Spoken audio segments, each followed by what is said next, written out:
welcome to the Good Fight Sports Podcast, your home for local sports here in the 574.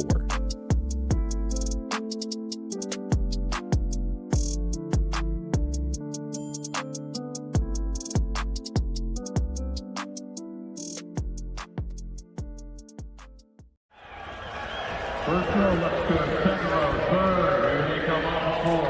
Eyes on the starter. Eyes on the speedway. Here we go, racing. Standing by for a green flag. And the drive away.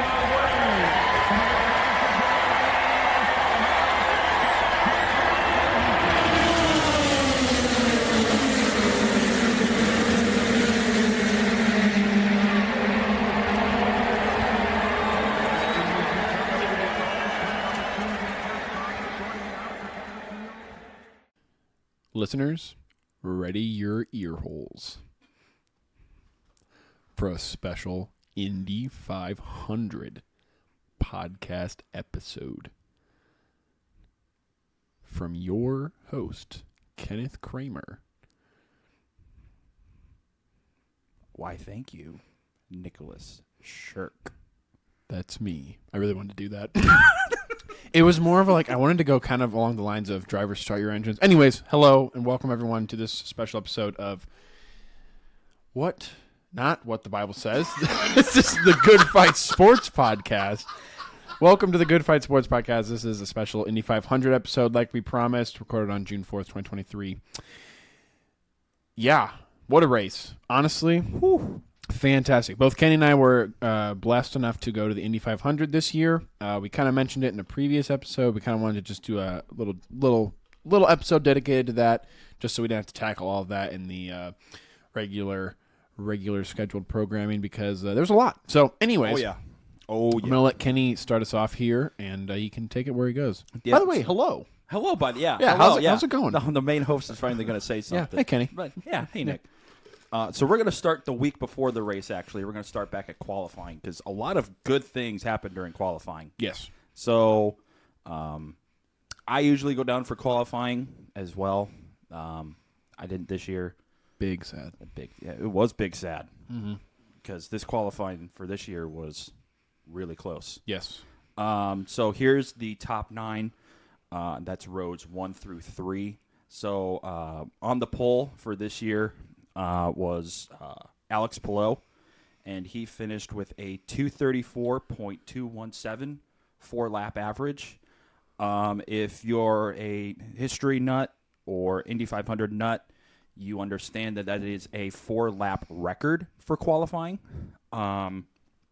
We'll get into something else about 4-lap averages later on here. Yes, sir. But in second place was Rinus VeeKay with a 234.211. Yeah, it's just so close. It's ridiculous. And then Felix Rosenqvist rounds out row 1 with a 234.114. Yeah. Oh, man. It's just so close. Just absolutely insane. It was just ridiculous. And it doesn't get any – it gets better. It does. That's the best part, is it continuously gets better. Exactly. Row 2 was Santino Ferrucci with a 233.661. I'm glad it wasn't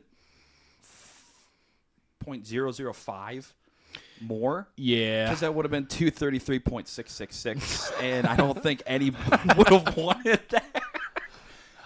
Probably not. And then Scott Dixon. Pat O'Ward was actually next, by the way, with a 233.158. And then Scott Dixon rounds out row 2 with a 233.151. And then in the final row for the ones that we're going to cover, row 3, Alexander Rossi finished with a 233.110. Takuma Sato with a 233.098. And then TK, Tony Kanaan, finished with a 233.076. So that was your top 9. That was your rows 1 through 3 in exactly that order. So Palou, fastest 4-lap average. We covered that in qualifying. Put an asterisk next to that Because that beat out Scott Dixon from last year, who set it with a 234.046. Keep that asterisk in mind. We're going to get to that. Okay. This was also, for all 33 cars, fastest field in history. Everyone finished with an average of 232.184. That is fast. Yes. And I saw at some points during like practice and qualifying and stuff, they were hitting 240. Wow. At some points. That's crazy. That's just like, fast. 240 down the front straight into turn 1. Going 240 into a turn. You see, here's the thing: is it's just gonna keep I feel like they're gonna keep hitting fastest field in history because engines just keep progressing so much. Right. Maybe not every year, but it won't I feel like fastest field in history records will eventually just become. Obviously, there's a speed you can't go. You can't go 300 miles an hour on this track. I mean, you can, but you're gonna have to have some crazy advancements in tires and aerodynamics. Oh yes. So I think this is something fastest field in history. I think is something we're going to see continuously broken over the next decade. Oh yeah. Oh yeah. But with that, 15-time starter Graham Rahal was bumped out by his teammate Jack Harvey by 44. Am I understanding this right? 10,000ths of a second. Yes. Yes. Wow. So normally they go by, let's say it was 38.07. Usually they go by the 0 and the 7. No, they had to go all the way down to 10,000ths of a second. Wow. That's how close it was. Okay. That's unfortunate because Graham Rahal his family is also kind of just cursed with never being in the 500. His dad was trying to qualify for this when he was a racer, and I think he may have gotten in, but he never won it, or he never qualified. I can't remember what the story goes. I thought Rahal won it once. Not recently. Well, not Graham, obviously. Oh, but maybe his dad Bobby did? Rahal. Maybe. I, for some reason, was thinking that he didn't. Anyways, I don't know. Point being, it was unfortunate for him. It was. But then, a day later, he takes over for an injured Stephen Wilson who broke... Stephen Wilson, who broke some vertebrae in a crash on Monday during practice with Catherine. I didn't catch how to say this name during the race. It wasn't Leg? Is it just... or something? Yeah, I think it is Led. Okay. We'll say Leg. Yeah. Anyways, Catherine Legg. She was the only female racer this year. I thought yep. she was going to do better, but yeah. That was... We'll get to that. Yeah. That's also the first time that he had switched from his Honda team to a Chevy team. Yes. So he was driving a completely different engine, completely different car, went from his Chevy team to, looks like Letterman's team? Yeah, well, he was with RLL, which is Rahal, Letterman, Lanigan. That's okay. the team he was with, and then he moved to The Chevy. Dreyer Reinbold Racing. And Okay. That was the Chevy. Gotcha. Yes, I see. If I would have just, read, that would have worked. Yeah. Yeah, pretty crazy how that goes. So anyways, with the first 3 rows that we talked about earlier, the average speed of those first 3 rows is 233.533. That is insane. Yeah, it's just crazy. And I was going to do this next one on the dock, but Kenny, I don't know how to say that name, so you take your own crack at it. Okay. So the asterisk that we were talking about is this. If you know Indy 500 enough, you understand that there's one person that has the actual fastest 4-lap average, and that's Arie Luyendyk. He has the single fastest lap record and the fastest 4-lap record. So if you're wondering what the fastest lap is, it's 237.498.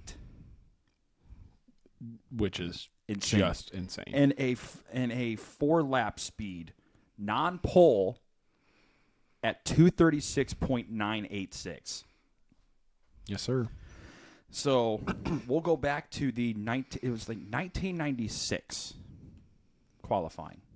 And he was in with a 233 point something.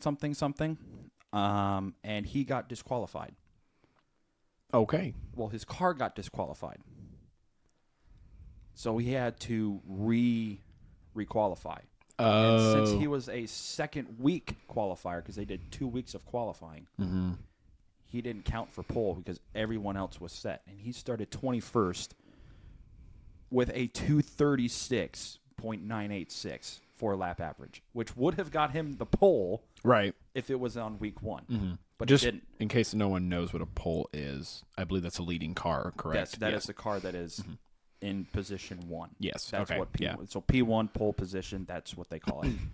Just wanted to clarify because I had to look it up. So okay. I figured I thought I knew what it meant, but I was like, I better look this up just so I don't mislead someone with the definition. But anyway, so yeah, pretty crazy. So here is his 4 laps for qualifying. Lap 1, 236.239. That is 38.097 seconds to go around the 2.5 mile oval there in Indianapolis. Lap record, by the way. Okay. Second lap, 236.948. That's 37.983 seconds. Lap record. Yes, that's 2 records he's broken. Next lap was a 237.260. That's 37.933 seconds. Lap record. Yep. And lap 4 was a 237.498. 37.895 seconds. Lap record. So to get to his position at 21st place in the race, he broke 4 lap records and set the fastest qualifying record for non-pole. Right. And fun fact, the pole guy got injured. So guess who started that race? Tony Stewart. Oh, really? Yeah. Wow. Okay. That's your fun fact. Yeah. No. That was back in what, 19? You said something. 1996. 96. Okay. Good old Tony Stewart. So here we'll have our predictions, and this is our predictions for 2 weeks ago now. Yeah. So if you're listening to this, these predictions, we know they're wrong, but this is what we wrote down. Yeah. So this is what we wrote down the week going into the race. I picked Alex Palou to win the 107th running of the Indianapolis 500 just because his car was just so good and he was so consistent during the week of qualifying. And your pick was, Nick? I picked Castroneves. Not because I knew he was going to win, just because I wanted him to win. Everyone there at Indy wants him to win. It's true. It's the drive for 5. It is. And he's going to be back again. Oh, yeah. Along with TK. We'll get into that afterwards because, So, okay. So here's where we sat. If you're like, okay, you guys went to the race. Where were you guys sitting? So I was in A stand. If you don't know Indianapolis, that is right before turn 1. And I was right across from Scott Dixon's pit. And that was A stand, box 11, row Q, seat 9. Nice. I was C stand, which is it's across from kind of further down the pits. I'm kind of on the tail end. From where I sit, you can see the pits. You're at the beginning of pits. Basically, yeah, like pretty close to that. I sit under the covered section, which is a absolute godsend. Thank you, IMS, for putting that in. Anyways, so I sat there. It's kind of in between turn 4 and turn 1, obviously. It was C stand, box 13, I'm messing it up. Box 13, box 13, row N, seat 13. There we go. Nice. Go with my family every year. We've been going. That was my 8th 500, so I'm almost at 10. Yeah. This was my 4th, but 3rd in a row. Oh, you skipped one. Mm-hmm. Which one did you skip? I went in 2016 for the 100th. Oh, yeah. Okay. And I was there as well that time. Nice. Yeah. Mm-hmm. And then went in 20, 21, 22. Okay. Well, 21, 22. There we go. I was there when Castroneves won the... Yes. Won his 4th. Yeah. See, I didn't go that time. I went down to it, and I had tickets for it. So I consider that I went to it.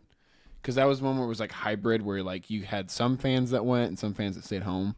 Oh, yeah. Yeah. So I just considered it in a row kind of thing. So, anywho, yeah, The actual 500 So, results. here we go. So the actual 500 race was absolutely crazy. So let's skip the first part of this. Okay. Save it for later. Okay. And just go right into all the good stuff. So basically the last 20 laps of the race. kind of. The first yellow flag, unfortunately, was our good man Stingray Robb. Oh, that was so sad. Oh, man. So sad. It was a name that you kind of wanted him to win, You did. but You really you did. knew he wasn't going to win. Yeah, he was just Along too with new. Catherine Legg. Yeah, they're just both too new to the scene, I think. Well, Catherine Legg has driven IndyCar before, so this wasn't her first race. Oh, that's right. I saw She that. came yes. back. Yes, you're right. Yep. But then, Well, and what we didn't mention either before all that, before the yellow flag, it went 92 laps with nothing happening. right. So, and that was pretty. I don't think it set a record because I think the farthest it's ever gone is 149 laps with no yellow flag. Yes. So, that was pretty crazy to just see. Like I said, I've been going for 8 years, and so usually by 40 or even 30. I've seen it happen. I think 1 year it happened on lap 20. Something happens, whether it's a yellow flag. It's usually just a yellow flag to start off with. Right. But yeah, so that was pretty crazy to go 92 laps and just not see anything happen. So, Right. anyways, yes. Then we got into And then Stingray Robb and Catherine Legg got Catherine Legg pitted and then just never came back. because she hit the wall Oh, I didn't know coming that. out of her pit. So when she came out of her pit, she kind of when she went out into the lane there, pit lane, she went back and hit one of the pit stalls along the wall, Ooh. which caused the front end to be not good anymore. Right. I don't know what they called it or Yeah. whatever. I know she had to take her car out. but yeah, she couldn't drive. She was in there for a while at some points. Mm-hmm. Yeah, And- I thought she was doing pretty good. Yeah, but yeah. Just wasn't meant to be. And then Scott Dixon, he had a vibration, I think 10 laps in. I mean, looking at the replay, the back of his car is shaking up and down. It is ridiculous. If we had video, you would be able to see It was me great. do It was that. great. But yeah, that caused him to go down to, I think, 20 something. Yeah, a lot of the people that were kind of not ahead, but I guess in the top 9 kind of dropped back pretty early on, out of the top 5 at least. But And then Alex Palou, who was leading most of the race, got taken out by Rinus VeeKay in the pits as well. yes, that was just really sad. So, anyways, let's just get to that. Okay, let's just get to that. Okay, let's just get to the meat of this. Yeah. Lap 180. So 20 laps to go. Top 4 at that point was Marcus Ericsson, Felix Rosenquist, There you go. Alexander Rossi, and Joseph Newgarden. Lap 186, 14 to go. Felix Rosenquist crashed. Lost control. Lost control, hit in the short chute between turns 1 and 2. Takes out Kyle Kirkwood. And This was a pretty nasty crash. This was when his car flipped over. his Car flips over. Yeah, so it sent a tire into the parked. Chevy Impala. It was white. Yeah. Oh, nice. Yeah. So that got smashed. Fun fact: Penske's actually paying to give that person a new car. Good on him. Yeah. Mm-hmm. Yep. Well, Penske Racing. I don't know if it's necessarily coming out of his pocket, but No, it's coming not out of their it- pocket. yeah. Anyways, that was the first red flag. They restarted at lap 192 with 8 left. Top 5 at that point was Joseph Newgarden, Marcus Ericsson, Santino Ferrucci, Alexander Rossi, and Alex Palou. Then 182 comes around again. We didn't really go anywhere, and there was a crash. Marcus Harrison touched Pato O'Ward, and it caused him to actually spin out and crash. And then Augustine Canapino. Augustine. Oh, that's... Oh, Augustine why did I think Canapino. it was that? I don't know why I thought it was that. Anyways, Augustine Canapino ran into O'Ward from behind, and Simon... it just a whole lot of stuff happened. It's Pagano, right? Pagano. So many weird, Pagano. strange names. Simon Pagano. Also crashed into Scott McLaughlin. This lap 192 was just what is happening? There was just so many different things that occurred all at once. Right. So again, second red flag comes out. This was literally, I was texting Kenny. Kenny was actually texting me during this, and it was just like, okay, cool, we're gonna start up. No, we're not. No. Okay, never mind. Just a little joke. Just pull a little joke. We're fine. Right. Yeah. Right. And then we restart with 4 to go at lap 196. We don't even start the restart because good old Ed Carpenter, the hometown boy, decides to do something stupid and hits Benjamin Peterson in the inside wall, no less, causing him to go into Christian Lundgaard and Marco Andretti and Graham Rahal. So they all crash, and that's the third red flag. Yep, and this actually happened right in front of me. That's right, because it was all the way down there. Yep. It was right in front of stand C and B, and so I was literally just like looking over, and there's Ed Carpenter just smacking Benjamin Peterson. I'm like, okay, cool. Well, that just happened. I honestly don't even know if they waved the green flag to start. They did wave the green flag, but as soon as they saw the tire smoke, it immediately went yellow. So the green was out for like 10 seconds. Mm-hmm. Yeah, and then they yellow flagged it for a while. The yellow flag, yes. This was the controversial part here. This starts the controversial end of it. So they yellow flag as soon as Carpenter and Peterson hit, and the problem is when they hit, Carpenter ends up on one side of the wall, Peterson's on the other. So you just have this like narrow tunnel now of where cars can drive through. So there's no like, oh, I can pass you right here. It's like, no, if you pass them, you're literally going to probably kill someone unless you get them out of the car. Right. So they make the controversial decision, put the red flag out. They put the red flag out. They pit one more time. Don't get to go to the pits, actually, obviously, red flag. Right. But they pull up, they can talk to their they talk to the pit crew and stuff like that. And then final lap restarts with one left, 199. This was... Well, before that, this was the controversial one, too, because on that green flag start, because it was green, Joseph Newgarden was in the lead to start that restart. Yes. And then Marcus Ericsson passed him. Mm-hmm. So the whole, it had to go, under video review to see if actually the pass was good, to see where they all started. And I think, because here's the thing. Marcus Ericsson passed Joseph Newgarden, then Alexander Rossi passed Joseph Newgarden, too, on that lap. Yes. So in the pits, on the red flag, before they even started, they had to reorganize Alexander Rossi and Joseph Newgarden to start in different positions, flip-flop. And then the final lap was just all what you wanted, but not what you wanted at the same time. It was amazing racing, let's put it that way. So start that. Marcus Ericsson was in the lead, as we've said. And he got a really big jump coming out of turn 4. Yes, he did. He shot out of turn 4. Oh, yeah, he did. But Newgarden made it up in between, right in turn 2, and passed him just out of turn 2 on the backstretch. And they both did amazing racing and almost went into the pits. That's how far down they got. Yeah, it looked incredibly dangerous watching replays of it. Oh, yes. Like what they did. But Newgarden holds on. He won. He is your Indianapolis 107th running winner. Yes, sir. And he's a Penske. So that means, with that win, Roger Penske's 19th victory as owner of Team Penske was achieved.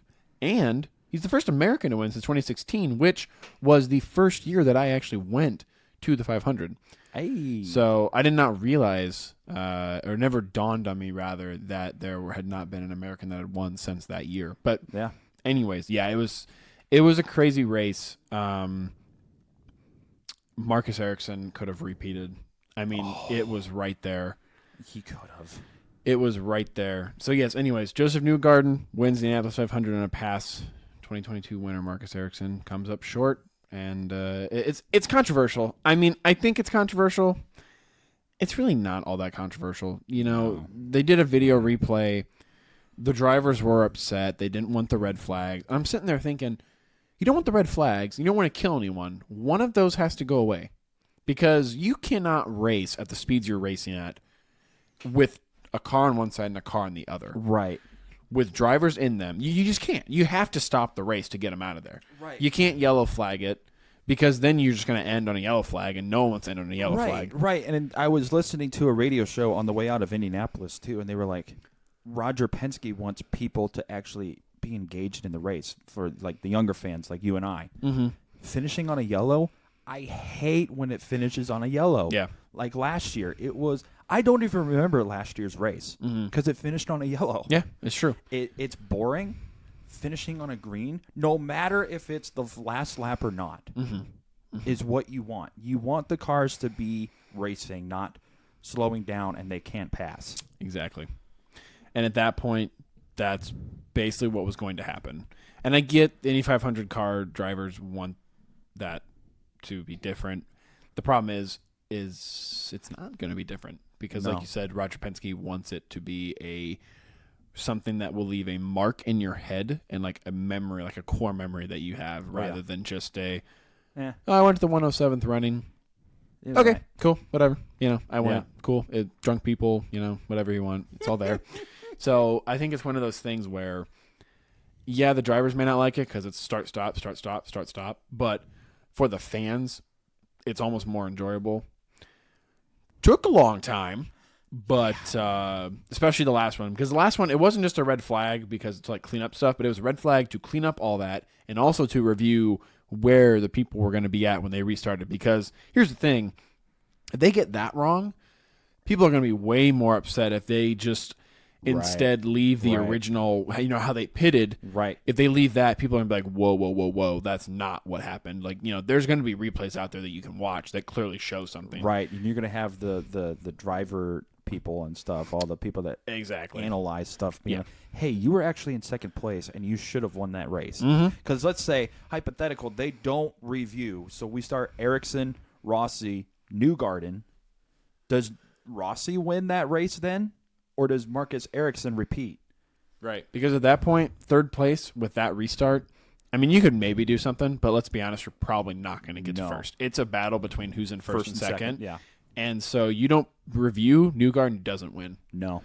So maybe controversial? I don't think so. I think it's kind of cut and dry when it comes to the idea of let's entertain, let's not just drive. And that's kind of, and I get it. I mean, I've never been in a car like that, obviously, and driven a race, but from what I understand, it's hot, it's miserable, there's a lot, you had a lot of clothes on, you're going fast, stuff's flying by you, you're making split-second decisions. I get it. You probably just want to be done.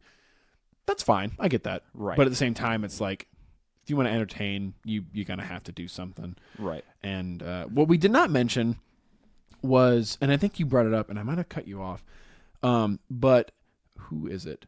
Palou and VK were leading this race for a majority chunk of this. Yes. And did VK hit Palou or did Palou hit VK coming out of the pits? VK hit Palou and then got flagged for a improper. Yes. It's the nose. His nose was bad. Yep. Because so they both pitted. They were coming out and he just hit him, caught his tail or something, spun him into the wall, knocked his car out. So, and they're teammates. And they had been leading. They'd basically just been exchanging first and second place to get, to save gas, basically. Yep. So they've been doing that. And that was the craziest part, was they basically both just shot themselves in the foot. Because then VK tried to keep going. And then eventually was like, that you can't drive that. You need to come in. And they did, and they couldn't put a new part on. So anyways, that was the one thing that I remembered. I was like, that's got to get brought up because that was crazy. And it was the first time for me actually seeing in person how fast those pit crews are. Oh yeah. Scott Dixon's pit averaged about 7 seconds per pit. Did it really? Oh my gosh. Okay. It was incredible. I was like, can you guys do that for my car? Cause I need my tires rotated and new tires. Yeah. I mean, if you want to do something, you want to give me an alignment too. Well, just throw that in there as well. You guys can do that in like 45 seconds. That would be amazing. Yes, I agree. I completely agree. I think they should be able to be hired out just to like local oil shops Like around. you go down and you rent them for like an hour. Here's the thing: you only need them for like 10 seconds. Oh, that's true. So yeah, the longest you can get them is a minute. Yeah, if they really mess up, basically. Yeah. If they really mess up, you have to go back around and get in line. It's just like a car wash for a high school. You go in, they didn't really do a great job, so you kind of want to do another one. Not that you want to pay them again, but they kind of started something they didn't finish, and you want to teach them a lesson.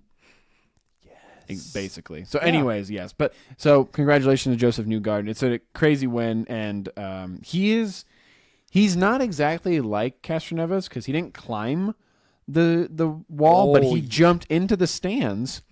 Yeah. So, I mean, he set a new little record for himself. I don't know what we're going to call him because Castroneves just climbs the wall. This guy runs into the stands. Yeah, so Castroneves is Spider-Man. Yes. Crowdman? Newgarden is... People Dude? I don't think anyone's come up with a nickname for him yet. But one question I did want to ask, what was your favorite pre-race thing they did? Okay. So, this will be the last question. Yeah, I'll give my answer, but I'm going to start it off with what happened. Okay. In the area we were around, it involves myself and the person I went, which was my dad. So we were in what we thought was our seats.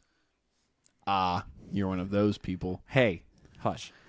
There's no signs that says box 11. Oh. Box 12. Box 13. So we were in what we thought was box 11.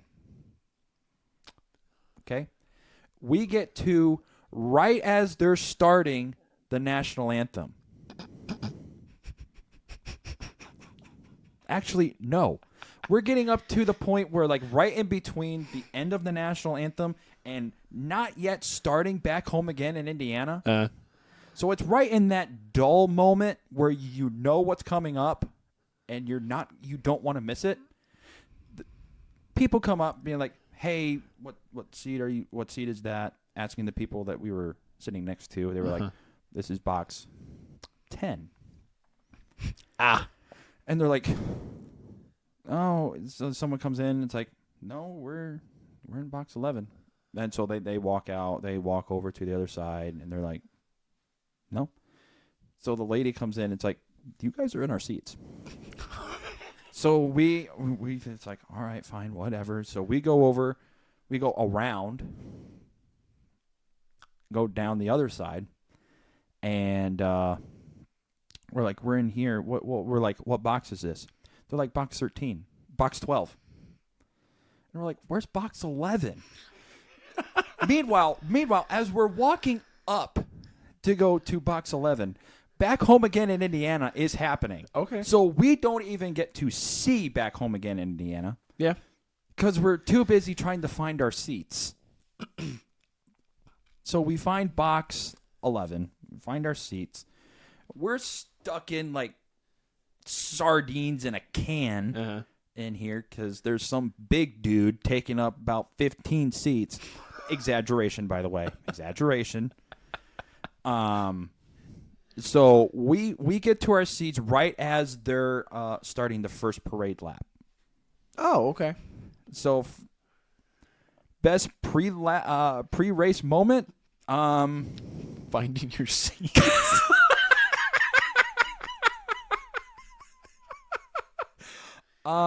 would be well, I saw the second flyover for the Jets after Back Home Again. The first one. You see, okay, they're like flying over. Everyone's like looking around in our section. You can't see them because they went over us. They went horizontally over us, and we couldn't see them. So they're like, the flyover's happening, and I'm like, where? I don't see a flyover. Because usually they go down the middle of the center of the track. And I don't know why. They did not do that this time. No, I saw one plane for a split second. Yeah. Coming, and it was over us, too. We didn't get to see it because it was over the overhang. Yeah. It's like, no, go in the middle of the raceway. I was like, why did they do that? So I don't know. Anyways, my favorite part though was Adam Driver waving the Oh, green yeah. flag. That was cool because Adam Driver is a Mishawaukeean. I saw a little speck in the flag stand up there waving the green flag. I knew it was Adam Driver, but Yes. I didn't see the actual green flag wave. Yeah. From where I was. I saw it on the camera, but I didn't see it on the anything So else. where we were, there was no good angle to the video boards. So at one view, you had a fairly dark video board. On the other side, fairly dark video board. Right in the middle, where you think there should be a video board, nothing. On the big poles. No. So it was. So if you're looking towards the pits, it's how you usually have video board, nothing. Yeah. Stairwells and stuff. We were right in front of a stairwell in the pits. Smooth. Yeah, and it's like, come on, dude. You can't put video boards Really smooth. right there. You got to buy your tickets ahead of time, and you now know. Could you see him in row 10, or when you were in? Sorry, not row 10. When you were in section 10? Oh, okay. See, my grandma. This is just getting into good boy talk, I guess. But my grandma. So she buys tickets. My grandpa's gone for like 20 years or something, maybe even 30. I can't remember. Anyways, he's gone for a long time, and he literally my grandma. There's such renewal people, and they renew it every year that they have special they give them you have immediate access to renewing your tickets. Well, my grandma can request to move the seats. So we would the first year we went, we were oh, these are okay seats, but we'd like to be on the other side of the railing, on the other side of the stairwell, so it's a little easier to get down, use the stairwell, and so we're not lower. So we moved over, and then we didn't like that row we're in, so we moved up a row, and so yeah. I guess what I'm saying is it's nice to have privilege.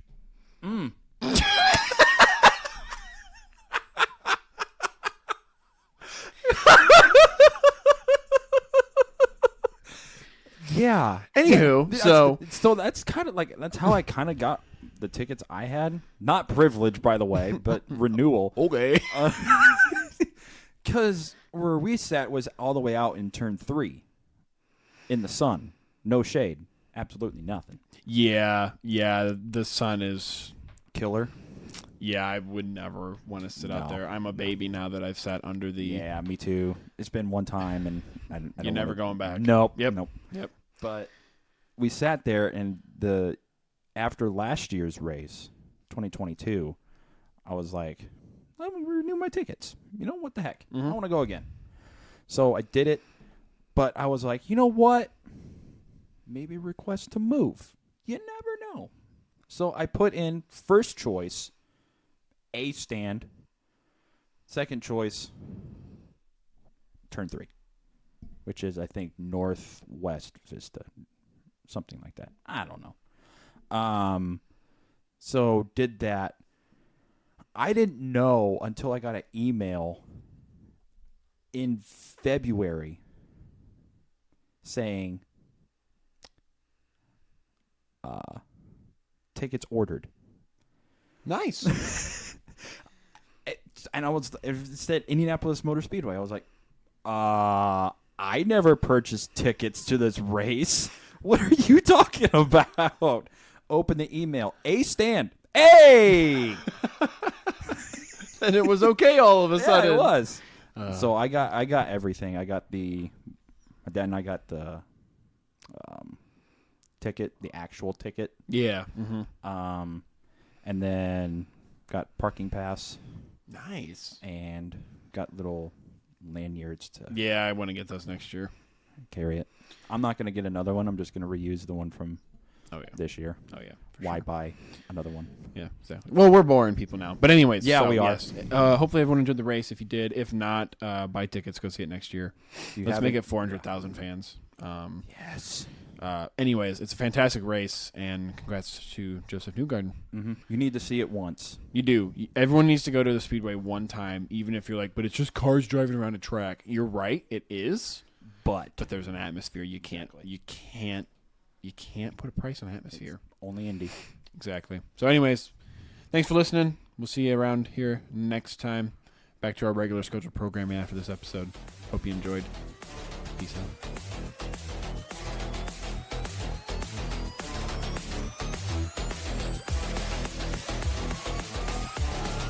Hey guys, it's Kenny, host of The Good Fight. We hope you enjoyed the episode. If you want to hear more, you can check out our website at thelugnutspodcastgroup.com for all information related to the podcast and where to listen to us. You can also follow the Patreon page for exclusive benefits for the show. Join us next time for The Good Fight.